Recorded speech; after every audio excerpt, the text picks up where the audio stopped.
kwenye neno ushambuliaji Desire Due hatuja mkonsidi sana kwenye one of the best Desire Due. Afu hata kwenye midfield mtu kama Warren Emery yule Zaire, mtu fundi sana, yani fundi kabisa, lakini unaangalia right now unajua mtu kama Desire Due, Zaire huyu Emery ni vitoto.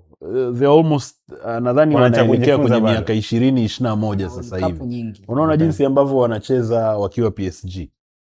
Yani wanacheza kama vile ni wachezaji wenye experience ya miaka 10. Wakina Bradley Bacola.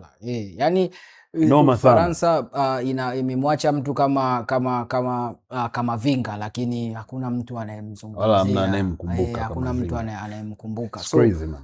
Ni vitu ambavyo ukibarikiwa kuwa navyo.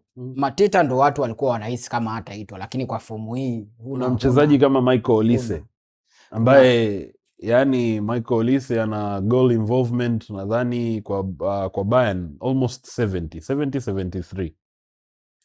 Kuna ule midfielder wa Juve pia wamemwacha kaka mdogo wake Marcus Thuram. Kefren. Thuram. So unaona ni kikosi ambacho kukiita pia ni changamoto. Hiyo sio achana na swala la form na nini. Na hata aliachwa alalamiki kwa sababu unajua watu walioenda wanaenda kwenye pambano. Mfano Hugo Ekitike angekuwa fit hapa, unajiuliza angecheza wapi? Wangemsacrifice mnanili Mateta tu, hakuna namna nyingine.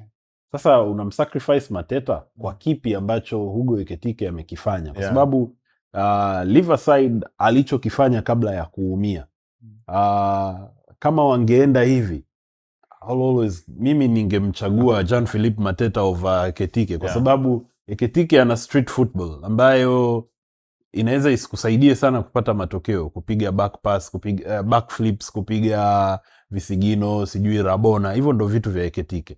Lakini Mateta yeye anajua kufunga na kupiga teke corner flag. Boom. Game time. Tuonavyo sisi.